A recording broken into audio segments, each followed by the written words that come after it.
Olá, meus queridos, tudo bem com vocês? Hoje a gente vai falar sobre vacinação na Europa, porque isso afeta todo mundo que pensa em viajar, viver, vir estudar em Portugal, vir fazer cidadania, enfim, porque querendo ou não, isso afeta também o fluxo de pessoas, obviamente, né? Pelos voos e tudo mais. Antes da gente falar do número de vacinados e a porcentagem da população vacinada, vamos falar sobre as vacinas. Por quê? É importante destacar e é importante ter isso em mente, de que as vacinas na União Europeia como um todo, elas são fechadas, são contratadas e compradas em bloco. O que isso significa? Significa que a União Europeia negocia, por exemplo, com a Pfizer, e aí a Pfizer manda uma X quantidade de vacinas para a União Europeia. E esse número ele é distribuído proporcionalmente pela população de cada um dos 27 Estados-membros da União Europeia, ok? O que isso significa? Significa que a taxa de vacinação ela é muito semelhante em todos os países da União Europeia. Só que essa situação foi atravessada por alguns problemas, e o principal deles foi com a vacina AstraZeneca, que lá na fase de desenvolvimento, a União Europeia foi uma das financiadoras desse processo e foi uma das primeiras a fechar contrato. E para o primeiro trimestre de 2020, a União Europeia tinha comprado 120 milhões de doses de vacinas da AstraZeneca.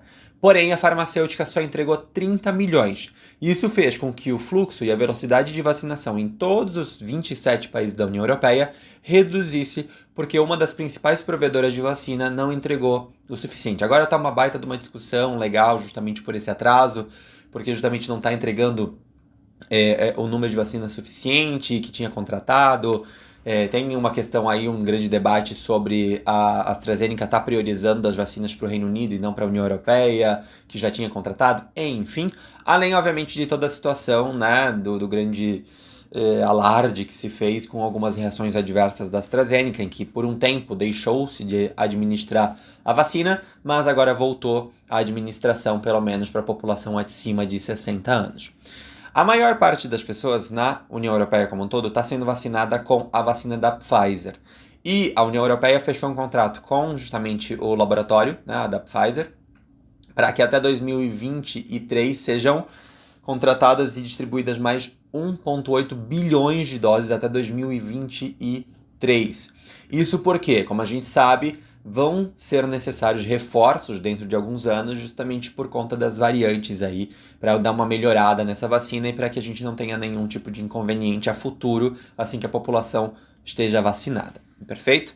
E outras vacinas estão aí em jogo à beira de serem aprovadas e de que possam ser administradas na União Europeia. A mais perto disso é a CureVac, que é uma vacina alemã, que tudo indica que até junho ela esteja já em produção de larga escala e distribuição, pelo menos na União Europeia, já que ela é de um laboratório, né, de um país da União Europeia. E a Sputnik V, a Sputnik V, enfim, a vacina russa, ela possivelmente vai estar aprovada para administração na União Europeia a partir de julho. É um grande ponto a situação da vacina da Sputnik, por quê? A Sputnik pediu já autorização para o órgão da União Europeia de medicamentos, enfim, já fazem alguns meses, só que vem sido meio atrasado, assim, o processo. Tem sido, não atrasado, vamos dizer, lento. E vários rumores surgiram por conta desse atraso, do porquê que está tão atrasado, sendo que outras foram um pouco mais rápidas, por exemplo, a vacina da Johnson Johnson, que eu já vou comentar daqui a pouco.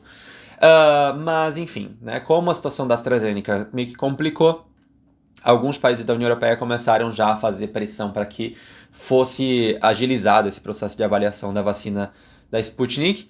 O último deles foi a Alemanha, que é, né, o grande bastião da economia europeia, então possivelmente por conta disso também vai se acelerar. Já a Johnson Johnson, que foi suspensa por um tempo nos Estados Unidos e na União Europeia por conta de alguns efeitos adversos, foi feita a investigação e se declarou depois que, obviamente, os efeitos adversos são infimamente menores comparados à vantagem da vacinação, né? De que, obviamente, o ideal seria que não houvessem efeitos adversos, mas, infelizmente, eles existem, mas o benefício supera muito mais do que os efeitos adversos. Enfim, falei de efeitos adversos várias vezes nesse vídeo. Mas vamos lá. Por conta disso, a vacina da Johnson & Johnson voltou a ser administrada. Já foram 34 mil doses administradas aqui em Portugal, por exemplo, o qual é uma grande vantagem, porque é uma toma única, e devem chegar mais umas 30 mil vacinas aí nos próximos 2 meses, o qual agiliza. Mas, obviamente, como eu falei agora há pouco, a maior parte das vacinas são da Pfizer e algumas da Moderna, mas da Pfizer são a sua grande maioria. E agora vamos sim para os números. O número de doses administradas em Portugal é de mais de 3 milhões de doses entre primeira dose e vacinação completa.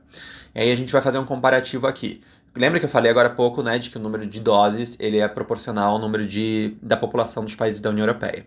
Então, o acumulado para cada 100 habitantes no número de vacinas é em Portugal, de 31,8 vacinas e na União Europeia de 31,5. Isso entre primeira dose e vacinação completa. Já quando a gente pensa na vacinação em si, só na primeira dose, 23,3% da população já foi vacinada com a primeira dose, e quando a gente compara com o Brasil, só 13% da população brasileira foi vacinada com a primeira dose. Tudo bem, no Brasil a gente tem, né, o grande ponto de que o governo recusou contratos de torto e a direito, enfim, e que são aproximadamente 8, 9% da população portuguesa que já tem a segunda dose, ou seja, a vacinação completa. O atual plano de vacinação em Portugal, ele pretende que as pessoas com mais de 60 anos estejam todas vacinadas até o final de maio, começo de junho. Por quê? Porque essa faixa etária, dos 60 para cima, foram justamente onde se registraram a maior parte dos óbitos. 96% dos óbitos foram em pessoas dessa faixa etária. E a partir de junho começa a vacinação aí das pessoas com menos de 60 anos. Vale ressaltar, toda a população da linha de frente e das forças de segurança também já foram vacinadas justamente com os grupos prioritários da fase 1, que eram dos 80 para cima, né, dos 80 anos ou mais. E agora na fase 2, né, que é essa fase aí que está sendo vacinado dos 60 aos 80, ela inclui também, além disso, os grupos prioritários por doenças de risco, por doenças renais, imunossuprimidos, pacientes oncológicos, enfim. Se estima que até o verão, até julho, a gente tenha atingido os 70% da população já vacinada, ou seja, a imunidade de grupo, justamente pelos novos contratos que foram feitos com a Pfizer. Como eu falei no início do vídeo, essa situação da porcentagem da população já vacinada, ela é muito parecida em todos os países da União Europeia. Todos os países da União Europeia e da primeira dose da vacina, pelo menos, estão rondando entre os 23% e os 25%, e aí existe uma discrepância, uma certa diferença com respeito à segunda dose, porque aí cada país tem adaptado o seu calendário de vacinação para a sua realidade local. Né? Ou seja, as doses chegam num número X específico, mas aí cada país tem a sua autonomia, obviamente, para definir quanto tempo se dá entre a primeira dose e a segunda dose, entendendo de que, obviamente, a farmacêutica, a fábrica, ela dá um período recomendado, e aí que pode ter uma margem para mais ou para menos de tempo. Okay? É justamente por conta disso que existem essas pequenas diferenças. Se eu não me engano, a Alemanha é o país da União Europeia com o maior número de vacinados, de primeira dose, pelo menos, mas não é muito superior a Portugal. Como eu falei, Portugal tem 23,3% e a Alemanha não chega aos 26%.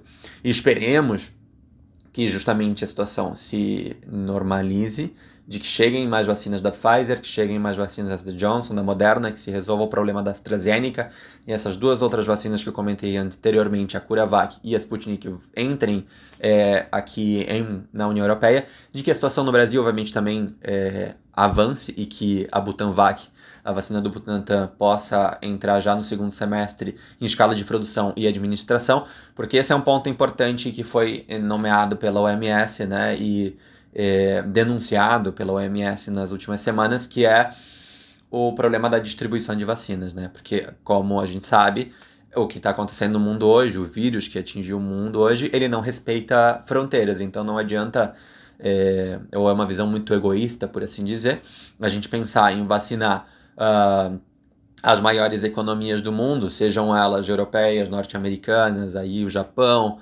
e as economias emergentes, só que esquecer dos países pobres, né? Como é o caso da África, que tem aí menos de 5%, se eu não me engano, de vacinados. Mas, enfim, uma questão, né, da nossa lógica atual do nosso planeta. Vale ressaltar outra questão também, vinculada à vacinação, porque isso é um ponto importante. O tráfego aéreo entre Brasil e a União Europeia começou a ser reestabelecido aos poucos, justamente porque o fluxo de vacinação está avançando na União Europeia e devagarinho no Brasil também.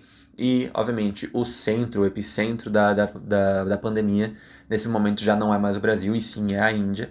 Então, com isso, o tráfego aéreo começou a voltar. Com isso, também, os consulados voltaram a expedir seus vistos. E lembrando, só pode, nesse momento, viajar, pelo menos para Portugal, aquelas pessoas que façam viagens essenciais, ou seja, as pessoas que tenham cidadania de algum país da União Europeia, ou de Portugal, obviamente, ou que tenham autorização de residência / visto para poder vir para Portugal. Para turismo ainda está fechada a fronteira entre Brasil e, acredito eu, todos os países da União Europeia. Mas é isso, espero que vocês tenham gostado desse pequeno resumão aqui da situação das vacinas, e a gente se vê no vídeo de terça-feira. Até mais. Não se esquece, se inscreve aqui embaixo e ativa as notificações. A gente se vê na terça-feira. Agora sim, até mais. Tchau.